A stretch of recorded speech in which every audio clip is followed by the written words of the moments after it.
Now, let's turn our attention stateside because Donald Trump is set to go head-to-head with his last remaining Republican opponent, Nikki Haley, in New Hampshire. It comes as Florida Governor Ron DeSantis announced he was stepping down from the race over the weekend and joining the Trump train to endorse the former president. Yes, indeed. He's got behind Donald Trump. Now, the contest follows former President Trump's landslide win in Iowa, which prompted many onlookers to ask the question, could he do it again? Let's now speak to former White House Director of Communications under Donald Trump, Anthony Scaramucci. Good afternoon to you, Anthony. Thank you so much for joining us.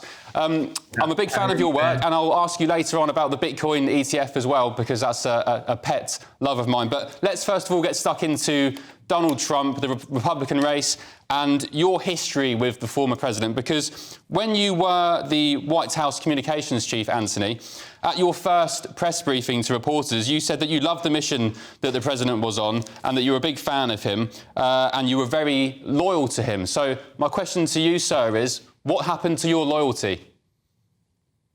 Ben, are you married? Yes. You are? Okay. You haven't been through a divorce yet, though, right? Not yet. There's still time. Okay. All right. Well, hopefully it'll never happen to you. Hopefully you stay married forever. But, you know, sometimes people get divorced. They can get divorced from a marriage, or they can get divorced from a business relationship or from a political relationship. And so what happens in a situation like that, things change and you start to make an observation of somebody. And yes, there are parts of Mr. Trump's mission that I actually believe in. I grew up in a blue-collar family, and I believe that there's a good 20% of the United States that feels disenfranchised. 20% of the country, frankly, went from aspirational working class to economically desperational. So, but that doesn't negate what Mr. Trump is doing as it relates to the U.S. Constitution.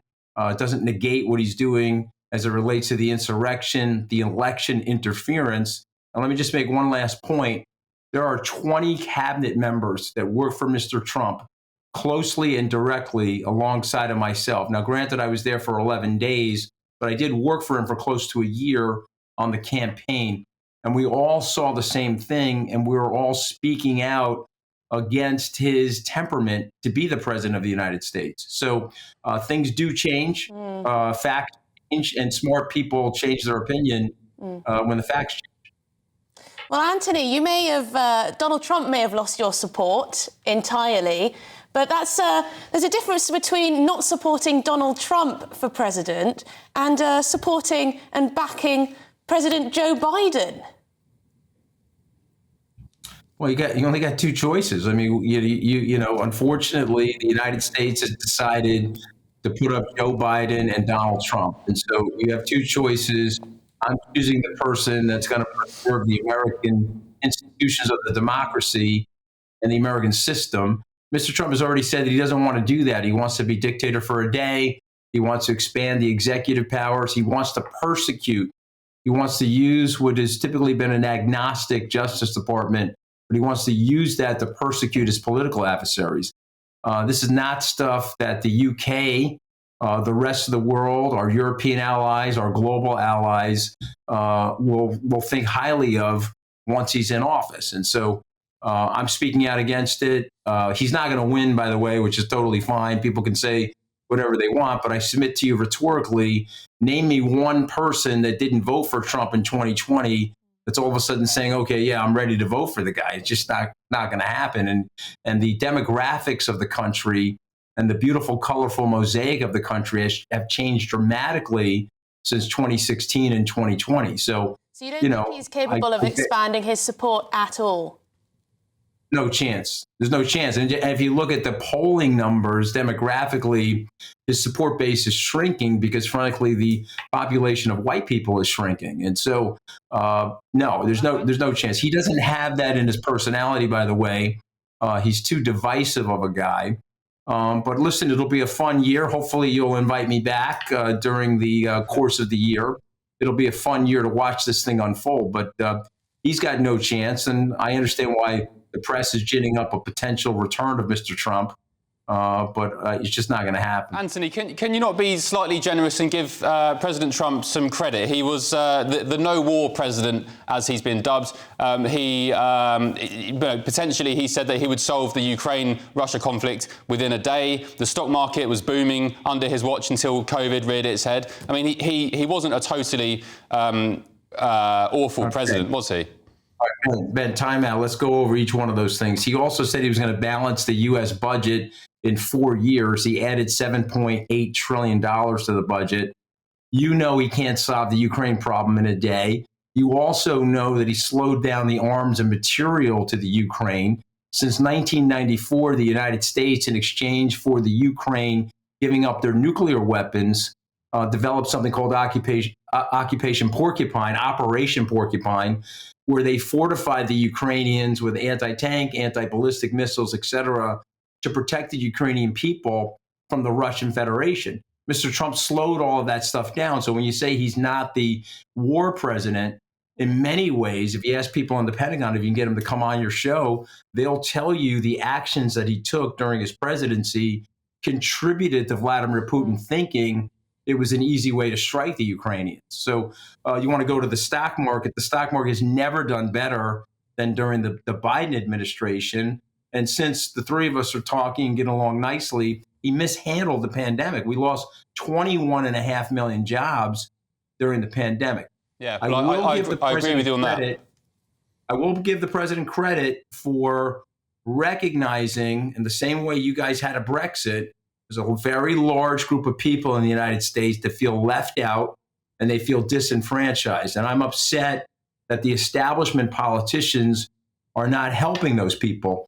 Mr. Trump represents those people. He's an avatar for their anger, but he has not once put forth one policy idea to help those people. He did cut taxes for the rich, and I certainly benefited from that. But he hasn't really helped the people I grew up with, if you're going to be totally honest and objective about it. So, Anthony, you clearly think a second term for Donald Trump would be an absolute disaster. What about a second term for Joe Biden? What would that look like? Well, listen, like I said, I'm more interested. I'm a patriot first and a partisan second. I'm more interested in preserving the American democracy and the decentralized nature of the American government and the separations clause in our Constitution, which has basically led to a very flat society, less aristocratic society, more meritocratic. I've certainly, my family has benefited from the flatness of that government and the lack of that sort of status and class stuff that does not happen here in the United States. And so, it's a placeholder for 4 years until we can find hopefully younger people that want to take on the challenges that America and the world is facing. I don't like the fact that the combined age of these two candidates is 159 years old. I don't think it's fair to the American public or to the world, but this is the choices that we're faced with. These are aging baby boomers, or in Joe Biden's case, he's older than a baby boomer, that don't want to leave the stage. And frankly, I wish they would. But since they're not going to leave the stage and we have two choices, I'm going with the one that preserves the American democracy. Anthony, you mentioned about, upholding the institutions of the United States. I mean, Republicans would argue that Donald Trump has been persecuted by Biden's weaponized DOJ. Mar-a-Lago was raided. He's been indicted. He's been arrested. What do you have to say to those Republicans who would push back with that argument? Very respectful to, I guess these guys are Republicans. I mean, I'm still a Republican, but be very respectful to them and just point out, number one, he moved the documents into the bathroom in his mansion. After he moved the documents, we lost about 30 human intelligence agents on the ground. There's no coincidence to that, Ben. Second thing I would tell those people is that Mark Meadows is the chief witness for the prosecution on the insurrection. This is not a democratically elected DA. This is the former head of the Freedom Caucus, a white Southerner that was the former chief of staff of the president of the United States. He's the chief witness against them. So I get the talking points, but there's also facts that can't be obfuscated by the talking points. So with all due respect to him, now, if you want to ask me about the case in New York, I'm not a big fan of that case. I think that there's deleterious facts in that case. And I do think that that case is unfair to the president. But the insurrection case and the documents case, I mean, come on, guys. You can't take the documents out of the White House and then have your agents in the field die and expect there to be not any repercussions. Okay, great stuff. Well, look, Anthony, I'm going to ask you one more question. I've been involved in Bitcoin since pretty much the start, and I was very pleased, but also bittersweet to see the ETFs launched in America last week. You've gone from a decentralized consensus to all the big boys like BlackRock getting involved. Very, very briefly, please, because we're pushed for time. What's your thoughts on the ETFs, and is it a good thing for Bitcoin? And also, Trump, by the way, says that he's anti-CBDC. Yeah, well, listen, there'll be $100+ billion in the combined Bitcoin ETFs, which will lead to Bitcoin getting to an all-time high before the end of the year. And remember, if it just has to retrace some of the aspects of gold, gold's got a $14 trillion market cap. If Bitcoin just gets to a 7, it's a 10x from here. Yeah. But Ben, you're showing your age, Ben, by owning Bitcoin. So, you're not below 30, are you? Yeah, I mean, actually, I have absolutely no idea what any of that meant. And actually, no, a lot of our viewers won't, so I apologise. But it's a fairly big thing, and Anthony here is a Wall Street OG, if you don't mind me saying.